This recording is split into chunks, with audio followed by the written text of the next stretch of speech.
Okay, we ready to get this thing going? I didn't hear anything, so we'll just wait for a little longer then. Okay, no, we'll go ahead and get going. Hey, I wanted to, everybody hear me over that music? So, I wanted to recognize the fact that tonight is conflicting with University High School's graduation, so there's some seniors that are not able to be here tonight for University High, so let's go ahead and give them a big round of applause in their absence. When you talk about interacting with our social media, there's a great opportunity after this for all the nominees to stop by the table to the right of the doors as you exit and get a certificate.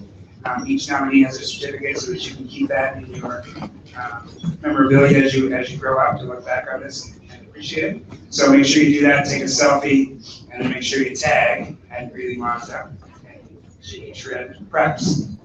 All right, without further ado, I'm going to introduce our Master of Ceremonies.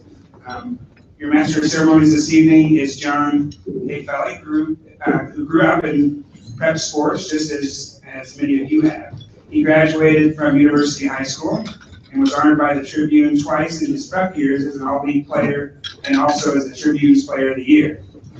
A true testament to the history and traditions of tonight's best preps. John continued growing through sports to become a Division I baseball player for CSU, a Division I baseball coach for UNC, a Division I college basketball official, and shared his talent and passion as a professional scout for the Chicago Cubs. Above all, John continues to grow as a local community activist. John's favorite question is, what's good in your life? If faced with this question, John would tell you about his lovely wife, Delia. A teacher and coach at Wintergrad is his pillar of strength. So please welcome John Hayfelli.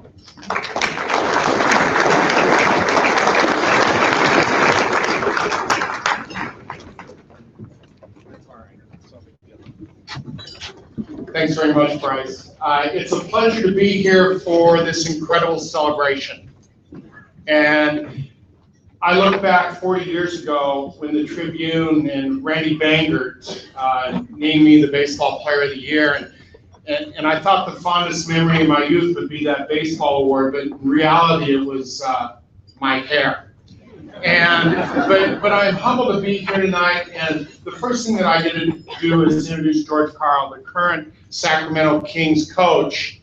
And there's a lot of things that you can say about Coach Karl. He has 25 years in the NBA. He has over 1,100 wins. He has 22 seasons in the playoffs. And we remember him as the Nuggets coach, and he has 9 playoff experiences with them. He had over 425 wins as a Nugget coach. We wish you were back, Coach, to tell you the truth.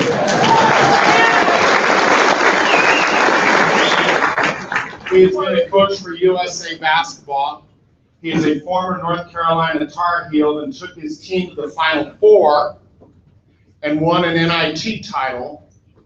But the thing that strikes me is not the accolades of wins, but the character of the man. He's fought cancer twice and has beaten it. And I know that it's not the wins that caused him to learn all those years as a coach or a student athlete.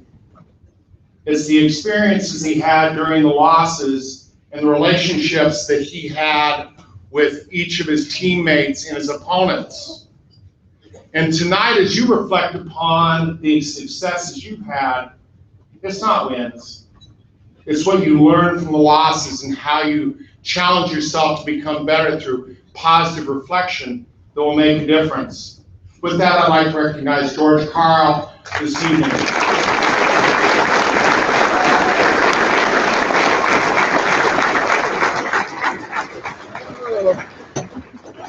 Do I continue? Now, I get plenty of mic time tonight. Thank you. 40 years ago? Yes. You look pretty good for 40, man. Thank you. Thank you for having me. I accepted, I got the invitation to speak here about a year ago, maybe a little longer ago. I don't know when it was exactly, but I was working for ESPN at the time. And I've always enjoyed speaking, and I've always enjoyed coming out and kind of relating stories of NBA basketball. And we have some great stories. We talk about J.R. Smith later, and we talk about Carmelo Anthony, and now I got Marcus Cousins. I keep telling people, I've kind of got a reputation in the NBA that I coach eclectic guys, weird guys, tough guys.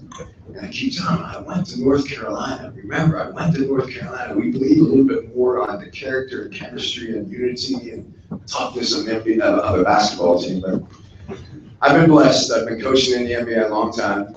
I was out for a year and a half, and I love Denver.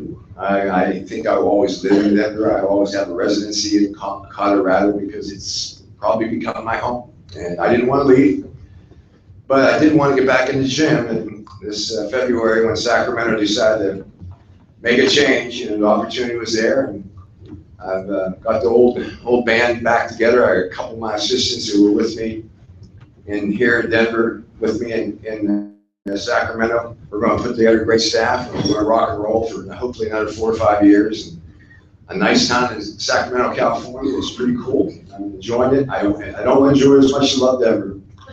But on my drive up here this afternoon, I was kind of thinking. Monday, I was in Chapel Hill, North Carolina, and Coach Bill Guthridge, who was Coach Dean Smith's assistant, his funeral was on Monday.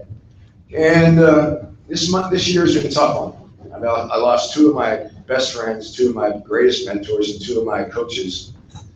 And Coach Dean Smith died in February, and Coach Guthridge died on May 11th, a day before my birthday. And so we're going to talk Carolina basketball here, because a lot of my foundation and a lot of my beliefs and a lot of my roots come from Carolina. When I went to Carolina, I was pretty egotistical, cocky, scored a lot of points, and I didn't know a lot about the game of basketball, but I was a pretty good basketball player. And I went to Carolina, and I learned the game of basketball there from, I think, the greatest coach of all time, Dean Smith. But Coach Guthridge was my buddy. He was the guy in a lot of ways. I was very close to him. And so much of sport today is exploding. I'm sure we have some, hopefully, basketball players in the crowd, maybe some baseball players. The money in sport today is off the charts. But the truth of the games and sports that we play is I like it because I think it not only, I use this cliche. Coach Smith is considered one of the greatest coaches of all time. And I always, when I'm asked a question about Dean Smith, he's a great coach. He's a great basketball person. But he's a better coach of people. And I think as I get older and move on in life, I want basketball players and sports to be a teacher and a mentor and a direction of the words of discipline, of trust, of belief, of team, of unity, of commitment. There's so many words that you learn when you are in the action of a win-lose situation. It can be an individual sport like tennis. It can be an individual sport like golf. It can be a team sport like football. I have an 11-year-old daughter that's a youth soccer player. And I don't understand soccer, but I do understand when a soccer team plays as a team, it's pretty impressive stuff. And when a soccer team doesn't play as a team, it's not very impressive stuff. But, as I've gone through sports, and if you play on a team sport, I am just such a believer that I'm sitting next to Josh. I forgot my gentleman's name, but he's a big LeBron James fan. And the one thing I do love about LeBron James is I think he makes teams better because he tries to make players better. And so many players in team sports play as an individualist. And I'm not a huge believer that the individual should ever be bigger than the team. I think the team should always be more important and bigger than the individual. And if you develop a team and you understand there's a connection between 5 or 10 people, in football 11 people, in soccer 11 people, in basketball it's 5 people. But when a team develops, friendships are stronger. When the team develops, you understand sharing and empathy and compassion for your teammate is important to your success. You know, when I went to the NBA Finals in Seattle, I took my team up to Mount Rainier. And we didn't go to the top, but we went from base camp to the first stage. And on this, where you're on a rope, where the guy next to you is, you have to trust and you have to believe in him, because if he doesn't do his job, you are in deep trouble. And superficially, I can't say that I ever had that life experience other than being on Mount Rainier, being supervised from very good guys. But in a seventh game of a playoff series, it doesn't come down to X and O's as much as people think it does. It doesn't come down to it sometimes comes down to a great play by a great talent, but so much of it comes down to the team that believes in each other, that trusts each other, and has a commitment of unity that's stronger than the other team. And it's always fun to be on those teams. I've never won an NBA championship, but I've been on a lot of great teams. And I've had the fortune to play a lot of playoff basketball in the NBA, which we're watching right now. And it's just tremendous to see when the team, when it's played the right way. We have Golden State playing Cleveland. I personally think Golden State's going to win. But I'm going to be honest with you, I'm scared. Because LeBron James has a way of taking a very bunch of pretty good players and magnifying them to being a little bit better than they probably are. Even though I do think I'm a West Coast guy, I think Golden State won 67 games. There's a reason why they won 67 games. I think they will find a way to win the NBA championship. Going to Carolina, about 1,000 times in my time at days in Carolina, the theme of Carolina basketball was play hard, play together, and play smart. And by playing smart together and hard, get better on a daily basis. That was Coach Smith's theme. That's what he believed in. And I've written those same words on the blackboard of NBA games about 500, maybe 1,000 times. And I've written those same words in the sense of to win a playoff game. You know, everybody thinks it's about strategy. Everybody thinks it's about, adjustments. Everybody thinks about maybe superstar versus superstar. But, the team that plays harder than their opponent in this playoff series is going to win one game because they're playing hard. And every coach in this, and I'm sure we have many coaches here that have said, play hard. Everybody says play hard. But as athletes out there, I want you to know, in my belief in coaching, play hard is a talent. Playing harder than your opponent is a talent. It is not an attitude. It is a talent.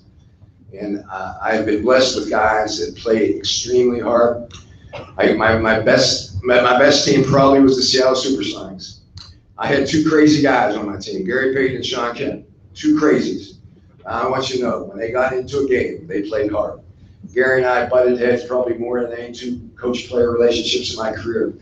But I loved him as a competitor. I loved him to be on the court with me.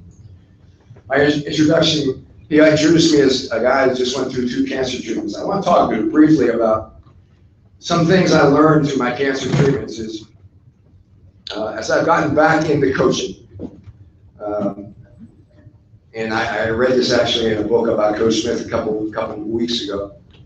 What I learned through my first maybe 20 years of coaching, and then the last 5 or 6 years of my coaching, is I could delegate a lot more. And even though I preach team and I preach, we got to play as a team and unify and together, I didn't coach that way all the time. And over the last 4 or 5 years, basically because I want to get my life a little more balanced, and I don't want to be a workaholic anymore. I don't want to be in the gym more than I am with my family. I started to delegate. And this happened in Denver about 4 years ago, 5 years ago. I'm 5 years out of cancer, so I'm in a pretty good place with my cancer. But when I came back, I wasn't 100% healthy. I was weak. I was weakened by chemotherapy. I was weakened by radiation. And I started delegating a lot of responsibility that I would never even think about delegating when I coached. And I found out if I worked as a team, it was easier that I could demand that my team played as a team. And so I learned through my cancer that delegation and don't be a dictator so much works probably better than the egotistical coach that thinks he knows everything. And I learned that just because of the cancer I had. The balance I got in my life now, I'm so happy with. You know, I have great relationships with my older family. I have 3 grandchildren now, and those things are very, very important to me. They're as important to me as much as the Sacramento Kings is. And I couldn't have said that 25 years ago when I was coaching in Cleveland or when I was coaching in Golden State. You know, I was more possessed about my success. And I think the other thing I learned about cancer is, you know, people ask me all the time, well, what would you recommend when you hire somebody? You know, do you want a smart coach, a defensive coach, you know what I come back to believe, and I learned this in Carolina, is I want a guy that's positive energy every day. I want him to take a rainy day and make it sunshine. I want him to take a 3-game losing streak and make it okay. I want to be around people that think whatever we did yesterday, we can fix today. We can move forward in a very energized and aggressive way. And you know, I learned that in Carolina because my teammate in Carolina was a guy named Steve Prevish. Never heard of him before, but we were really a good defensive backcourt. And his dad would wear a hat that had PMA on it. And his positive mental attitude, that was before we had 1,000 books on positive energy right now. That was before leadership was saying, you know, if you think yes, it's better than thinking no. And we now have a million books on leadership. But if I had something to tell you all, if I had to say something to you as kids going off to college or kids going into a career moving forward in a positive way, find a passion and go find, if you find a passion, that's what you want to do. You don't want to work without passion. You want to work with a place where you want to go. You want to be around people that want to make you feel better about it and motivate you. We are living in a world of capitalism, and I make a lot of money because I coach basketball. But please don't go out and try to make a living, make you happy by making money, because money in my lifetime has made me much more sad than it has made me happy. So find a passion, try to follow it as much as you possibly can. I think she's running around saying I should clean up a little bit, but I'm going to go a little bit further. I think the one thing I learned, again, in Carolina was failure through life must become your friend and not your enemy. Because no one in this room is going to be successful all the time. You're always going to make mistakes. You're always going to hit the ground. Always going to be able to make, you know, and today's world is growing so fast and exploding right in front of us. But the power of learning from losing is probably the reason I became a good basketball coach. The coach I was when I started out when I was 33 years old in Cleveland was totally different than the coach I am today. And most of the lessons I learned was through losing, was from getting beaten, was from making mistakes. And the power to pick yourselves up, admit to your mistakes, commit to not ever doing it again and quit it, and then forget it. You know, admit it, quit it, and forget it. Is a big part, I think, of growing and persevering through the mistakes that we all make through ever. But learning through failure and understanding that sports gives you great friends. A long time ago, I had a friend say to me, what's the best thing that ever happened to you because you've been an NBA basketball coach? And my answer was, my friends are stronger and deeper than I think other people have. You know, I don't remember wins as much as I remember the people I won with. I don't remember losses as much as I remember how someone helped me through that time. And sports is tremendous, it's growing. It also can be evil at times. And I just wish all you who have had so much success in your high school endeavors as a sportsman, you know, continue to find that passion somewhere else. If you can do it on the court or on the baseball field or in lacrosse or soccer, wherever that's cool too. I have a son that's 31 years old. He's still playing basketball in Germany, and I am so proud of him. He came back from Germany this year, and our D-League team is in Reno. And so I made a trade in the D-League, and I got my son to play on my D-League team. He just wanted to play 10 games. He just want to come back and play in the D-League. And my son's a pretty good player. Played for the Lakers for 1 year. Actually was on contract for us 1 year. He's never been on an NBA court a lot, but a pretty good basketball player. And my thing with my son has been, you've never had a triple-double. He's had to come close a lot. He came close a couple times in college. Came close in the D-League when he played in the D-League a couple of years ago. And so one of my greatest thrills of my life, the game of basketball, I went and saw him play in Reno, Nevada, and he got a triple-double. And that is a gift that is something I will always take there. I think my son will become a coach. I think he'll be on an NBA bench someday. But the game of basketball has rewarded me in so many fantastic ways. And at the bottom of that list is my financial area. Don't tell anybody in Sacramento or in Denver. I would probably coach for a lot less zeros. I don't think I'm getting out of the gym because I'm not getting paid. I think I'm going to be in the gym for many, many years ahead of myself. So I thank you for having me. I wish you the best. Commitment, dedication, belief, discipline, trust.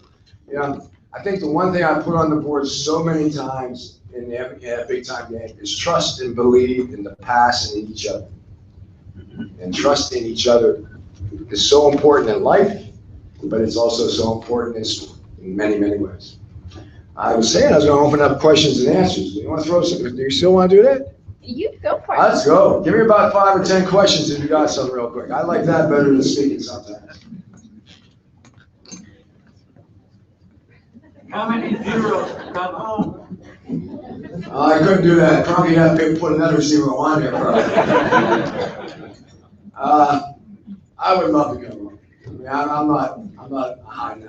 I love Denver. I don't know what happened. I still don't think they know what happened.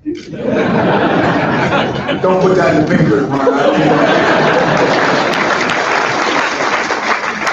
But there's a point in the world of whatever, revenge, that your own success, there's a Chinese proverb that says your own success is your greatest revenge. So what I do in Sacramento will be my great revenge. And I came back and we lost.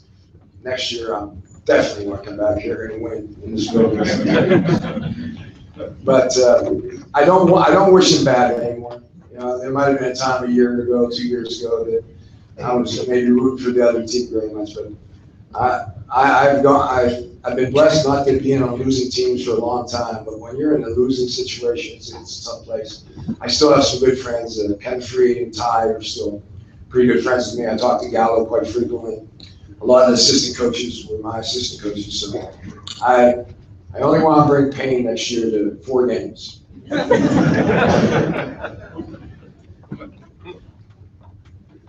Someone else? Go ahead. How hard is it to coach really good athletes who make a lot of money and who have really big egos? Question was how hard it is to coach really big, really skilled athletes that make a lot of money and have big egos. Quick story. I can tell it a lot longer. I don't know if anybody in the room ever saw my coaching career started in Cleveland when I was 33 years old. And my record was 2-19. Did you hear that? I was 2-19. And I was in Buffalo, New York.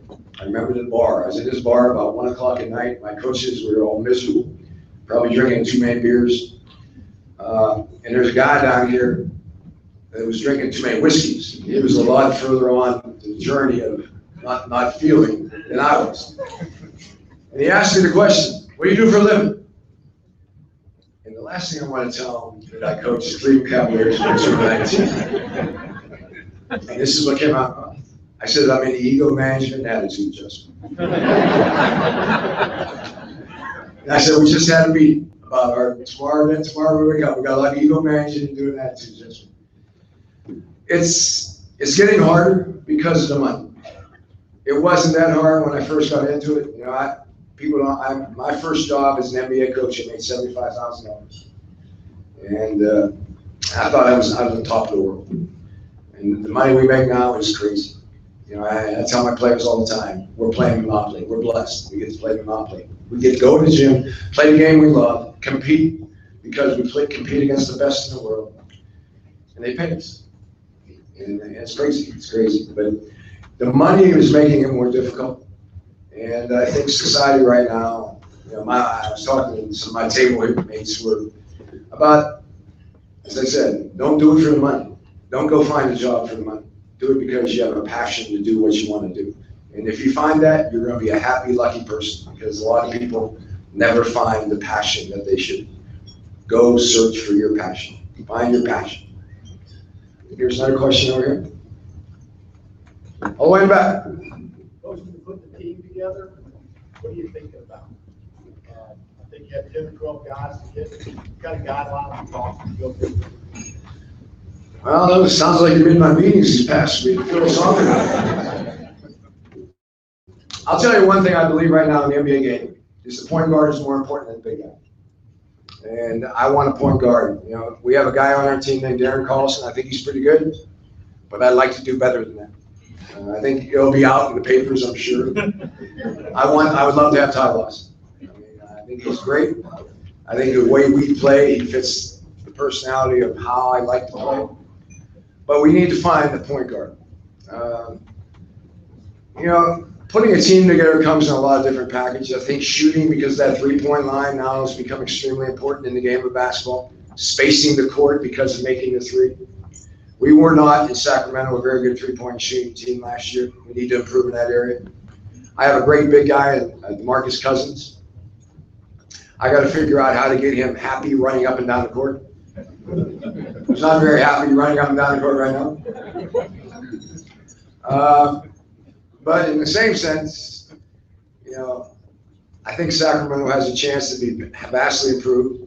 They have not won more than 29 games for 6 years. I promise you we'll win more than 29 games this year. And I'm thinking it'll be closer to 41, 42, and hopefully maybe a little higher. But I'd say point guard, and then you got to fit your skills. You got to find skills. We're not a great defensive team. I'd probably like to get a defensive player. The guy that we have on our list is, you can't write this because it's illegal. Is Mute. Mute, the kid from Philadelphia, a big, strong defensive player from UCLA. Those are, I mean, we know in Sacramento we're not going to get the superstar. We're not going to get the best free agent to come to Sacramento. But so we got to be smart and we got to make good decisions and spend our money wisely. But we're talking about money. The NBA in 2 years is going to be crazy, man. The salary cap in the NBA right now is $70 million. In 2 years, it's going to be $95 million. That means every team in the NBA right now will have the ability to spend $25 million on basketball players. And I have no idea where that's going to go, where it leads, other than I think I've sort of said, money doesn't help coaching. It's very difficult in the universe. One more question. Yes, sir. How do you transfer from being a player into being a coach? Because a lot of these kids will probably be our future coaches. Well, I think the most important thing I learned in coaching is communication. You know, coaching can create a lot of anger. You know, you get frustrated. You get, you know, you want, basketball is a game of mistakes as much as it is a game of success. And so how do you communicate your frustration? How do you communicate to your players the passion to play the game? People ask me why I've been successful. I would say almost 99% of the time, when I wake up in the morning, I love the game of basketball. And I love going to the gym. And my players feel that passion, I think, every day. They think I'm crazy in a lot of ways. And it's just because I enjoy coaching. I enjoy learning from losing. I enjoy motivating. I enjoy being unified and connected to a bunch of ego guys that, you know, teaching them the right stuff, the right way, you know, the Carolina way in a lot of ways. I think that's why I think it's still stimulating to me. I'm anxious to get back in the gym come September. You know, we'll start practice at late September, early October, but we'll be in the gym September 1 with the team most of the time. So I wish it was in Denver, Sacramento Kings, buy some purple jerseys, we'll be ready to go. Thank you all.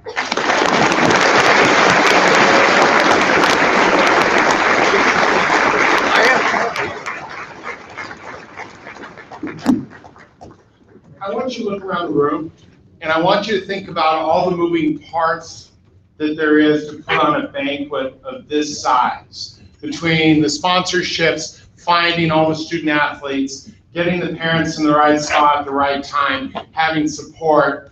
And there's a young woman that I think we all need to recognize, and that's Emily Tilton, and she's walking towards the door away from me right now. And I want us all to recognize Emily and say thank you to her.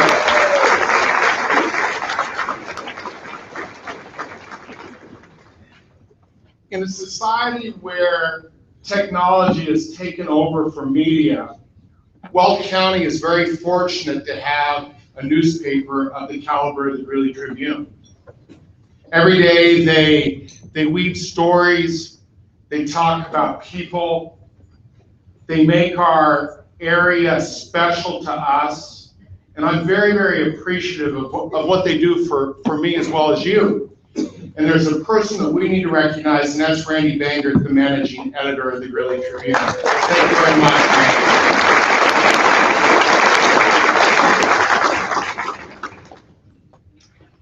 If you're a parent of one of our student athletes, I'd like you to stand, please. If you're a parent, I'd like you to stand, please.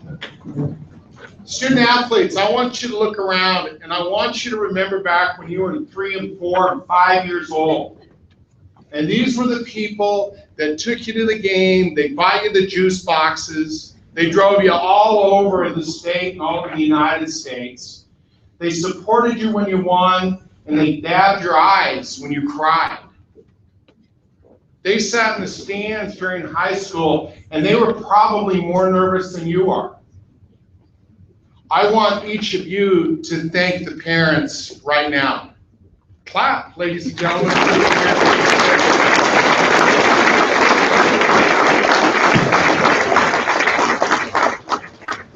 I want to thank the parents for what you've done. You make it special. You're the support system. You're the village that instills the things that Coach Karl has talked about. And we're very, very blessed to have you supporting each of our young people. It's really important. Young people, right now, I want you to think about this. Wow. Say wow backwards. That's how special to, now somebody in the front row. Wow backwards? Say more, yeah, I know. Here's what I want you to do at your table. I want you, without knocking over your water glasses, I want you to high five everybody at your table and congratulate them because we're celebrating tonight. I want you to high five everybody. No, high five them, let's go. I like that.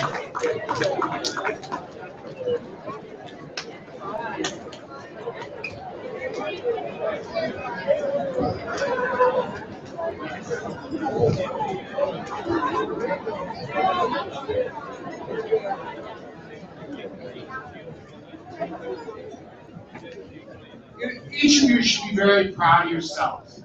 Tonight we're going to celebrate teams, we're going to celebrate schools, we're going to celebrate teammates and opponents. Right there, many of you congratulated and thanked opponents that you competed against.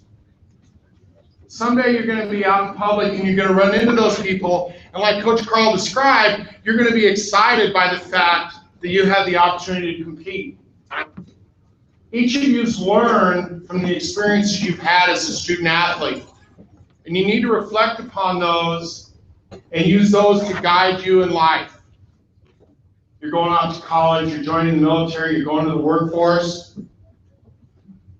Heaven forbid, sometime you're going to get married, you're going to be parents. And everything that you learned as a student athlete in high school with the support of your parents, you're going to reflect upon and you're going to use to guide you in making decisions. So tonight as we celebrate, each of you needs to be excited about the things that you've accomplished, but more importantly about what you've learned. And we have a lot of things that are going on tonight. And what's going to occur is, on the screen to your right, we're going to introduce let's say fall cross country, and I'm going to ask the student athletes to stand, and as a group, we're going to congratulate and thank them with applause, and then I'm going to talk about the individual that has been selected as the student athlete of the year. And we're going to start off right now with fall sports, and we're going to do girls cross country. Mackenzie, are you ready down there? All right. I would like all of the girls cross country nominees to please stand. Let's give them a round of applause.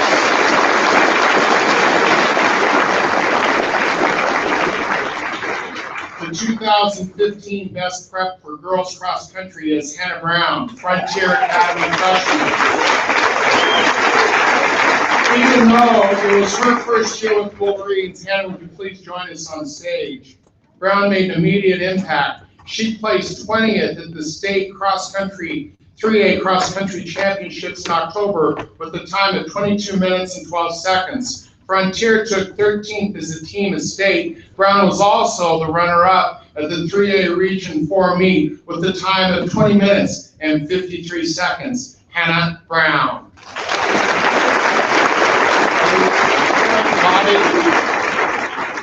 Kayla, Bobby, and Jerry are going to help us with, and Bryce also.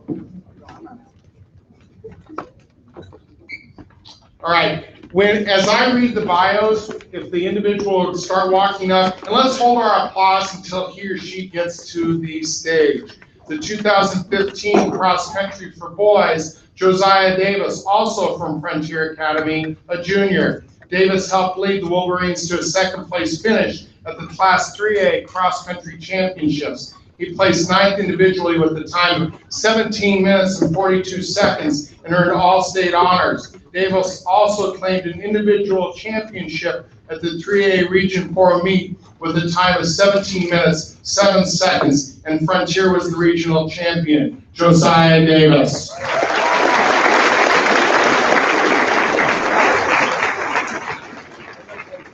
Our cheer and palm nominees, would you please stand?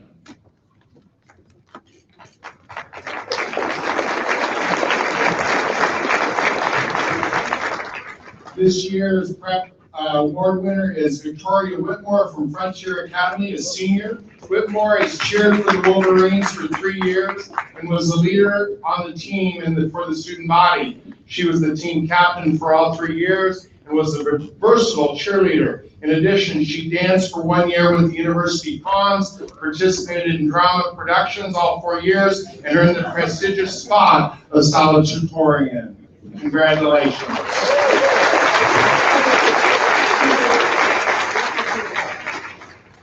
Would all the football nominees please stand?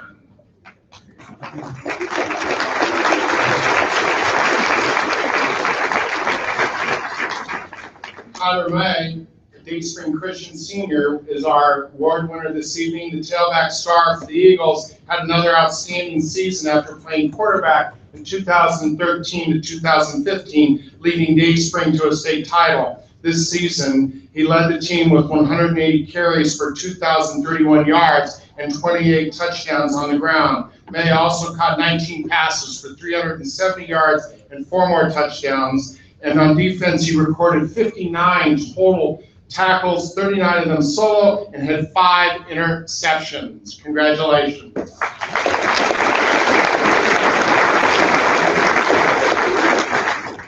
Would boys golf please stand?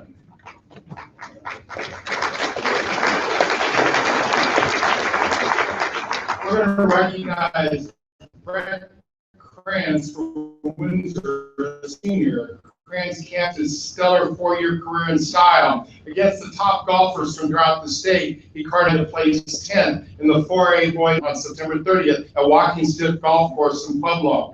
He led his Wizards to a team place fourth place finish in the team standings and had a season stroke average of 72. His low round for the season was a 64, setting a new school record. Congratulations to Brad. Would the softball nominees please stand?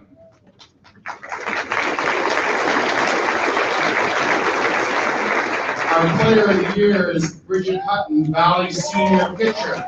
Simply being one of the best players in the state wasn't enough for Hutton. Statistically, Hutton was one of the top players in the country this past spring, last fall, putting up jaw-dropping numbers at the plate and on the pitcher circle. She had a .27 ERA with an 18-4 record, 244 strikeouts, 24 walks, and 132 innings pitched. At the plate, she had a .594 batting average with 32 RBIs, 6 home runs. When ERA was second in the country, and she was 8th in the country in strikeouts. Congratulations, Bridget.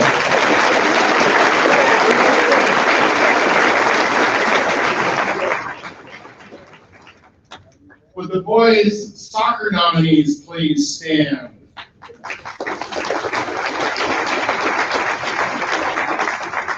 Our player of the year is Joel Williams, Frontier Academy senior. Williams was the leader for the Wolverines and served as the heart of the team, picking up his teammates' spirits as needed. As a midfielder, he had 13 assists and added 3 goals this season as Frontier made it to the quarterfinals of the Class 3A State Soccer Championships for the 3rd straight year. Congratulations, Joel.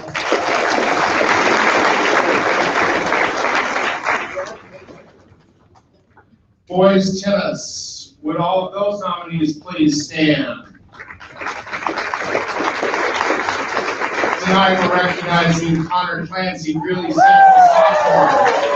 Clancy already has made his mark with the Wildcats after taking 4th place at number 3 singles in the Class 4A State Championships in Pueblo, helping Central to a 6th place finish this past season. He was also regional champion at the 4A Region 4 tournament as the Wildcats won the regional title for the first time in 12 years. Congratulations, Connor.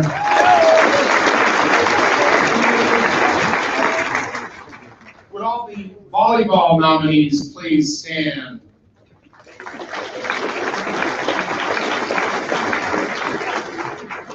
Madison Fisher of University Schools, a junior, is not present. She was the setter, and they qualified for state. She was the glue that held the team together and ran it effortlessly.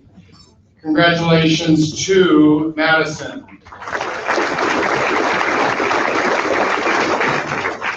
Would all fall people that were recognized please stand so we can all congratulate you one more time.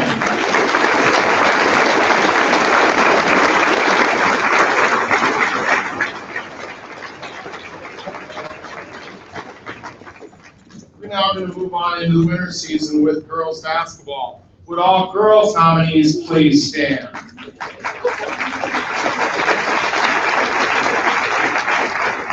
Our player of the year is Bailey Schumacher, an Eaton junior.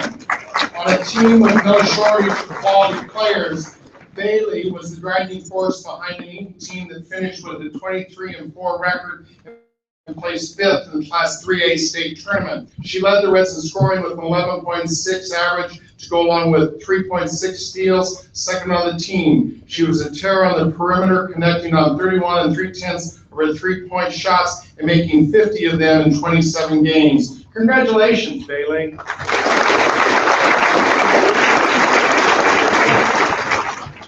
Would all boys basketball nominees please stand? Our player of the year is Caden Hicks, a Highland senior. Caden Hicks was the most explosive scorer in Class 2A, leading Highland boys basketball team to new heights. In the process, he averaged 23 8/10 points per game, 9.4 rebounds, and 3.2 steals per game, all team highs. He led 2A in scoring and was 3rd among all classifications. He carried the Huskies to a 19-4 campaign and a trip to the regional tournament. Congratulations, Caden. Would all girls swimming and diving nominees please stand? Tonight we're recognizing Morgan King, a Greeley West senior. King continued to lead the Spartans in her final season in the pool. She placed 8th in the 100-yard butterfly finals with a time of 56 and 94 seconds at the Class 5A Girls Swimming and Diving Championships. She also placed 11th in the 50 free with a time of 24 and 35 seconds. King qualified for the state meet all 4 years and set school and city records in the 50 free, 100 free, 100 butterfly, and is a member of the 200 freestyle relay. Congratulations, Maureen.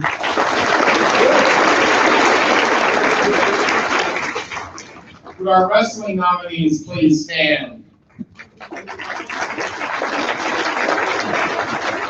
Our Wrestler of the Year is Jacob Ornelas of Fort Lupton Senior. Jacob was consistently dominant for the Fort Lupton wrestling team, capping the 35-4 season with his second straight 220-pound state wrestling title in the 3A tournament in February. He earned a hard-fought 3-2 win over previously unbeaten Shane Combs of Strasburg in the finals. 3 of his 4 wins in the state tournament were by pin. Congratulations, Jacob.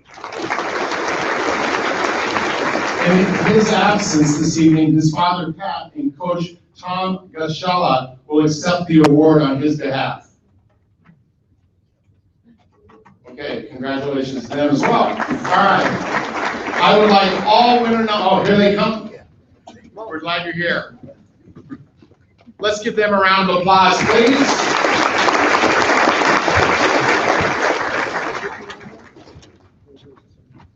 Would all winter sports nominees please stand and let's recognize them.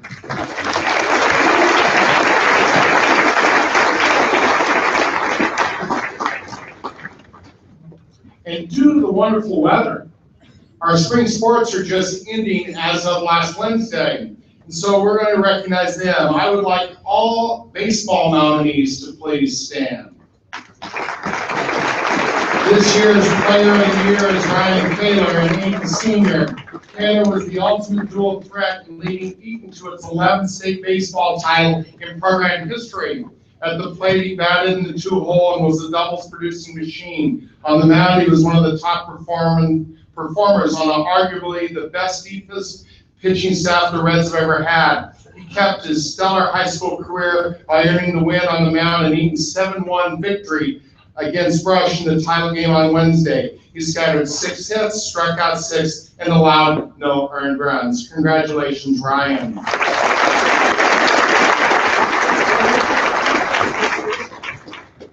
Would our golf nominees please stand? This year's Prep Player of the Year is Lauren Cruz, a really unified senior from Dayspring. Cruz qualified for the Class 4A Girls Golf Championships for a 3rd straight year. She finished in a 3-way tie for 18th place with a 36-hole total of 171. Greeley Unified finished 4th at state with a 548 after winning its regional tournament with a 261. Cruz led Greeley Regionals, finishing 4th with a 79. Congratulations, Lauren.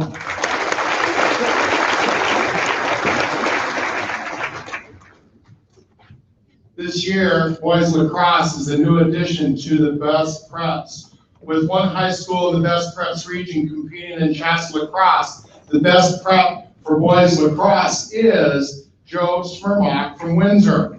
From his defensive midfield spot, Smirmock anchored a Wizards team to win 11-6 and won their first playoff game in program history. Windsor was the Class 4A Foothills Conference co-champion and made it to the quarterfinals of the 4A tournament. Joe's gritty effort and leadership sparked a Wizards team that outscored opponents 189 to 159 on the season. Congratulations, Joe.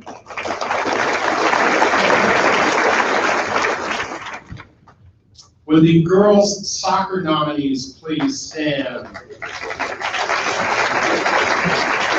Tonight we're recognizing Leticia Olivia, Windsor senior. On a Windsor girls soccer team full of potent scorers, Olivia was the glue that held it together from her midfield position. She was one of 3 captains on the 23-player roster and had a knack for holding other players accountable, according to Coach Mario Garcia. Garcia has described Olivia as the ultimate team player and the type of leader that every coach wants in his or her program. Olivia's guidance was a major factor during Windsor's 17-2 campaign and its trip to the 4A state semifinals. Congratulations, Leticia. Would the prep boys swimming nominees please stand? Tonight we're recognizing Brody Lewis, the Greeley West Junior. Lewis' hard work paid off this spring as he won the Class 5A boys swimming and diving championship title in the 100-yard breaststroke with an All-American time of 56 seconds and 6/10. He is West's first 5A state swim champion. Lewis also was the 6th at state in the 200 individual medley with a time of 1 minute and 54 seconds and 9/10. Congratulations, Brody.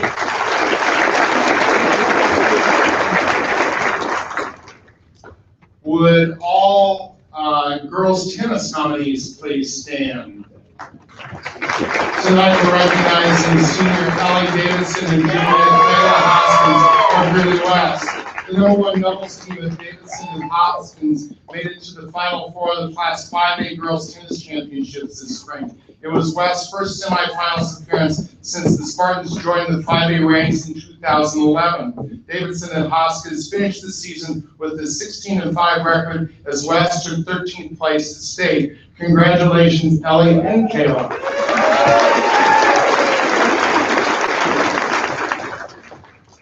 Would all the girls track nominees please stand? Tonight we're recognizing Victoria Zender, Few track athletes ever make an impact in as many different areas as Victoria. At the 3A track meet earlier this month, she anchored 2 Platte Valley State Championship relays teams. She anchored another second-place relay team as well. But perhaps the biggest accomplishment came in the 400-meter dash, where she broke a 13-year school record that she had pursued for all 4 of her years in high school. Congratulations, Victoria.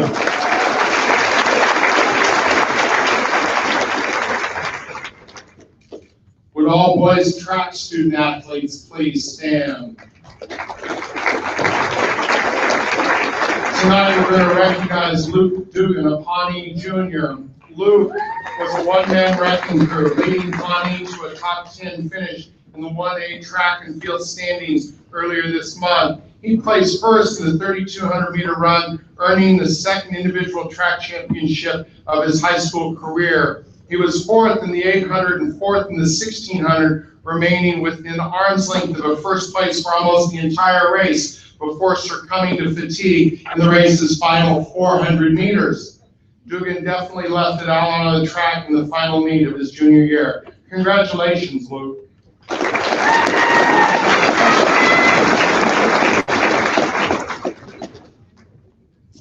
I would like all of these spring nominees to please stand to be recognized.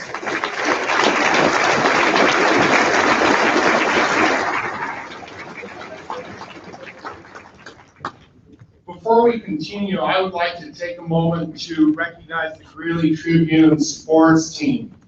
They cover 21 sports, 18 high schools, and a prep sports season. I would like to recognize Mr. Jerry Martin, our sports editor, Bobby Fernandez, Kayla Cornett, and Sam Nasari is currently at the Tribune taking scores and writing articles for tomorrow's paper. So thank you to all of the Tribune sports folks. Now we go on to the traditional awards of the Athletes of the Year as named by the Greeley Tribune. Girls Fall Athlete of the Year. Fall Athlete of the Year is Courtney Lockey, Eaton Volleyball Senior Outside. Courtney provided fiery competitiveness and elite athleticism for the Eaton volleyball team, which had a 28-1 record and its 2nd 3A state title in a row and its 3rd in 4 years. She brought power and precision to her outside hitting position, recording a team high of 394 kills with a 44% kill percentage. She was also third on the team in aces and third in digs. Her versatile skill has made her a top contributor on Eaton's team during all 4 years of her high school career, which included all 3 of the Reds' championship campaigns. She will look to have similar success in college beginning this fall as she plays for the University of Northern Colorado. Congratulations, Courtney.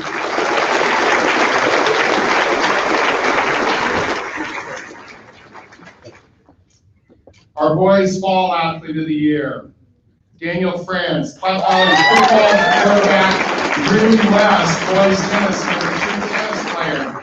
After winning the Class 2A state title the year before, Platte Valley came into the season with a big question mark at quarterback after all-state standout Logan Sitzman's graduation. All questions the Broncos may have had at quarterback were quickly answered by Daniel as he took the reins. At 6'3" and 195 pounds, France has the size and power to punish would-be tacklers, but he also has the speed and agility to elude them. He finished the season with 1,420 passing yards, 1,609 rushing yards, and a total of 24 touchdowns, leading Platte Valley to an 8-4 record and a trip to the state semifinals. And if that wasn't enough, France also fit a whole other fall sport into his busy schedule. He played 9 matches at number 2 singles for Greeley West boys tennis team, winning 4 of them. Congratulations, Daniel.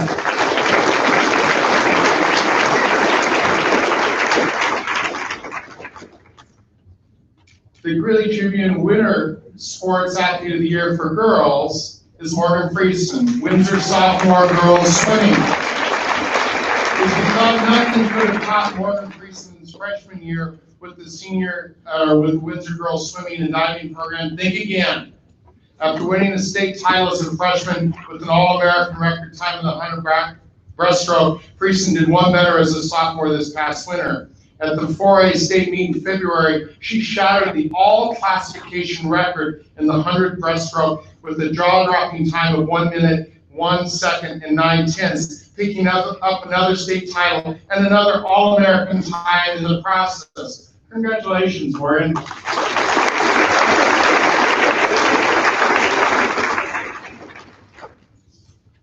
The winner boys athlete of the year, Dalton Robertson, Wealth Central Junior Boys Wrestling.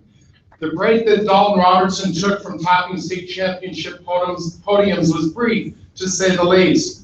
After winning a state title 2 years ago as a freshman, Robertson placed 5th at state just more than a year ago. But this past February, he was back where he belonged, winning the 3A 160-pound championship with a dramatic 3-2 win in the finals over fellow local standout Valley's Brendan Gonzalez. Robertson never slipped up in the slightest this season, finishing with a 46-0 record. Congratulations, Dalton.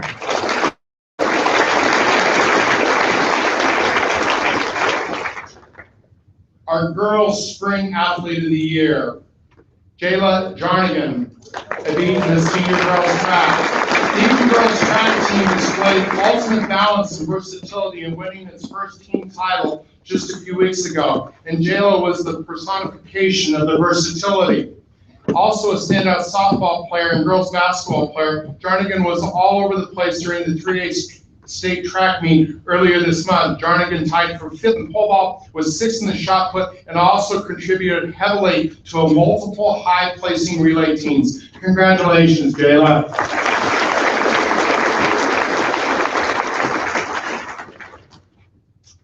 Our spring sports boy athlete of the year is Parker Jones, Platte Valley boys track. Parker Jones spent his school year contributing to Platte Valley's football and boys basketball teams before shifting his focus to track, and clearly he saved his best for last. Jones sat near the top in statewide leaderboards all spring, and at the 3A state meet earlier this month, he certainly didn't disappoint. Jones became just the second boys shot put champion in Broncos history with a throw of 51 feet, 6 inches and 25 hundredths. He was also 4th in the discus with a throw of 148 feet and 9 inches. Congratulations, partner.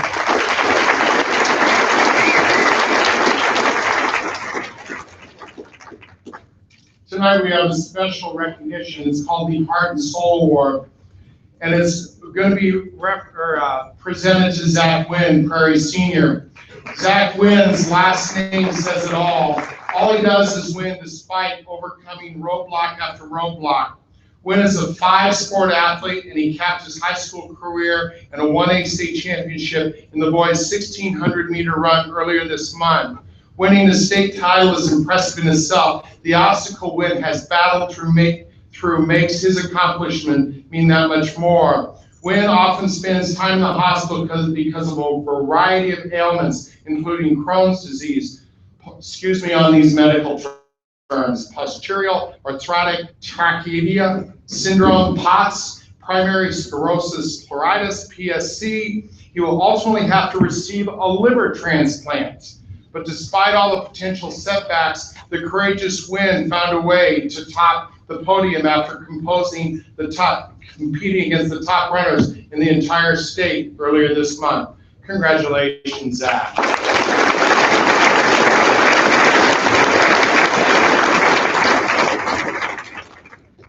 Our Coach of the Year, Mike Kashari, wrestling and ballet. Mike's name has been synonymous with Valley Wrestling for over 20 seasons. For 2 decades, he has brought an unmatched level of dedication and knowledge to the mat, mentoring young wrestlers at the youth level and ultimately through the high school ranks. The past year was arguably one of the best coaching campaigns to date. This past February, he coached the Vikings to their 2nd straight Class 3A championships, despite Valley having no individual champions. The Vikings won the title by just 5 points with his support and encouragement to his wrestlers every step of the way. Congratulations, Mike.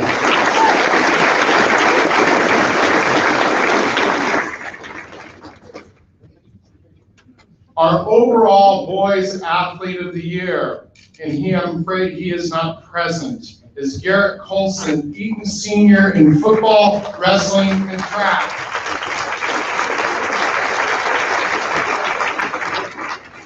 It really doesn't matter what sport he's playing, what subject he's studying, or which extracurricular activity he is participating in. Garrett Colson finds a way to excel. In football, he was a standout tight end and linebacker for Eaton's football team with an 8-4 record and made it to the quarterfinals of the Class 2A playoffs. On the wrestling mat, he qualified for the 3A state tournament and was a regional runner-up and had a record of 24-11. He achieved his most notable athletic accomplishments earlier this month at the state track and field championships. He won a boys discus title with a toss of 163 feet and 3 inches and was 4th in the shot put at 49 feet and 1 inch. His accomplishments extended well beyond athletics. In the classroom, he had a 4.15 GPA and was 3rd in his class. He participated in National Honor Society, Student Council, and mentored incoming freshmen. Congratulations, Garrett.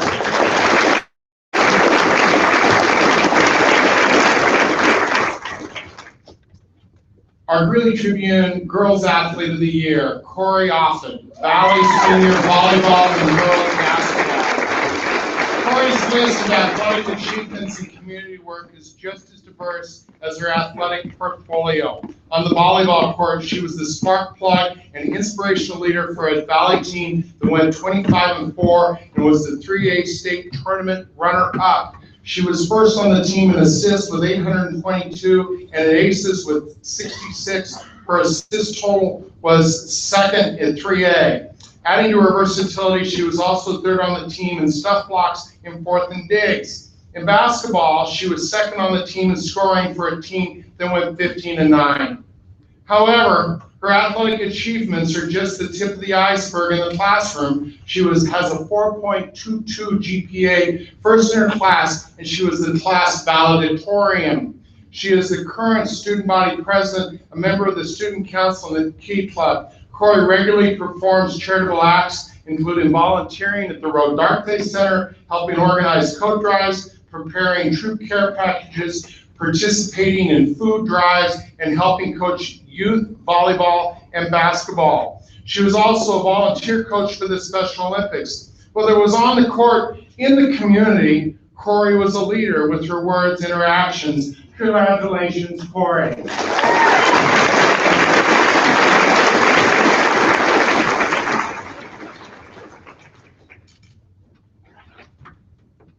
And as you think of Weld County, we need to count our blessings about a wonderful place that we live.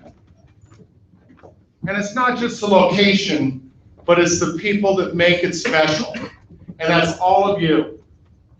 And we want to celebrate this evening with you, and I hope in 40 years you get to stand up here as well. Thank you very much.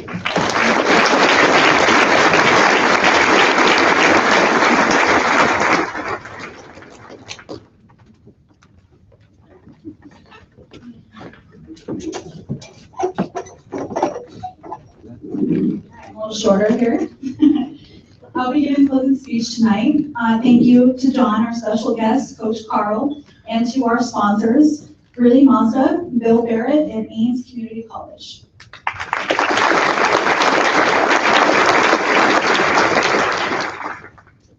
Well, it has been an exciting school year for Weld County sports, and I'm happy to celebrate the athletes tonight for all of their accomplishments this year. For many athletes, it was a very special year. The Eaton volleyball team won its second straight title this fall. Congrats. The Valley wrestling team also won its second consecutive state title this winter. The girls track and field team won its first team state title this spring. And the Eaton baseball team won its 11th state title in program history. It is quite an honor to get to state and a big challenge to win the top title. As a sports reporter assigned to the Greeley Schools beat, I do thank those who gave me some material to report about with your state performances. Now, how about you help a reporter out next year and share some extra press time with me if you win a state title? I'd really appreciate it. It'd be great. Anyway, so it is cool to celebrate with everybody, and I thank you for the great material to report on this year. Anyway, back to the task at hand here. After working in Weld County for a little more than 2 years now, I've come up with a few tips for parents and fans to make things a little easier when attending a sporting event. Number one, no matter what time of year it is, always bring at least one jacket to District 6 soccer field. Your weather app may say it's sunny and 70 degrees, but once you step onto the field, everything you think you know about the weather will go right out the window. Also, keep your car stocked with bug spray, sunscreen, an umbrella, and more jackets just in case. All of the Greeley Schools coaches will tell you by the time I do interviews, I'm almost always shivering and embarrassed about it. So, okay, number two, whenever you attend an event at Eaton, give yourself at least 20 minutes to find a parking spot and walk to the high school. This will help a ton, I swear. I always think I'll get lucky and find someone leaving right as I'm arriving, but that is never the case. In fact, I've had to practically run to the school a couple of times to avoid missing the beginning of the game, but I have no one to blame but myself. Tip number three, ignore tip number two when it comes to an all-Weld matchup in basketball or volleyball. It's because practically guaranteed that the JV game will go long. So wait until the time the varsity match is supposed to start and then leave your house. Number four, before parking your car at Butch Butler or near University or Eaton's baseball fields, be fully aware of the no parking zones. All you need to ruin a perfect Saturday of watching baseball is to get a first row spot and have your windows or windshield broken by a foul ball, or in Eaton's case, a home run. Either way, you'll be the butt of everyone's joke for the rest of the season. And finally, tip number five, please do not attempt to have a conversation with any of the Tribune sports reporters during an event. Okay, I'm just kidding. This is selfish, but still good advice. Thank you. Have a good night.